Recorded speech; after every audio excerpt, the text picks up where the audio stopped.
बता दी कौनो rule madam लड़की पटावे के। तब बता दी कौनो रूल मैडम लड़की पटावे के।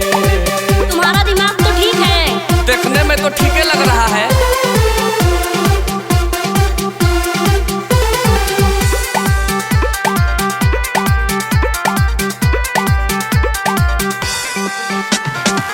फेयर लवली क्रीम लगौनी, जिम में बॉडी बनवली हो।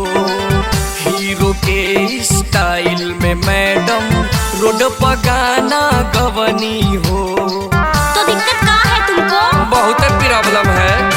फेयर लवली क्रीम लगौनी, जिम में बॉडी बनवनी हो। हीरो के स्टाइल में मैडम रोड पर गाना गवनी हो।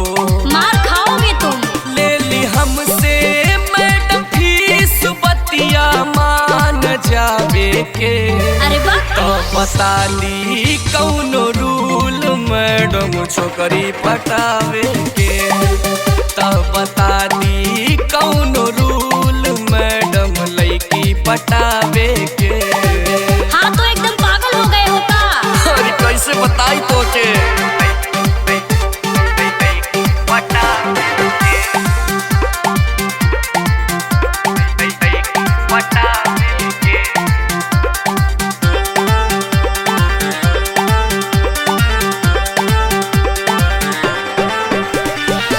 बहुते मन करेला हमरो करे के प्यार हो।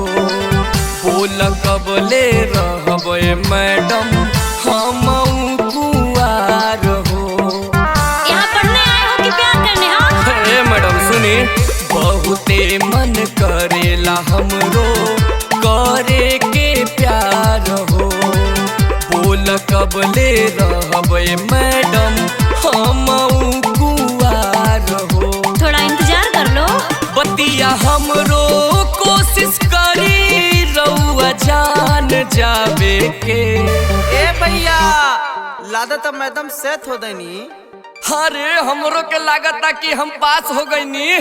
तब बता दी कौनो रूल मैडम लड़की पटावे के। तब बता दी कौनो रूल मैडम छोकरी पटावे के। हंसी मतलब फंसी।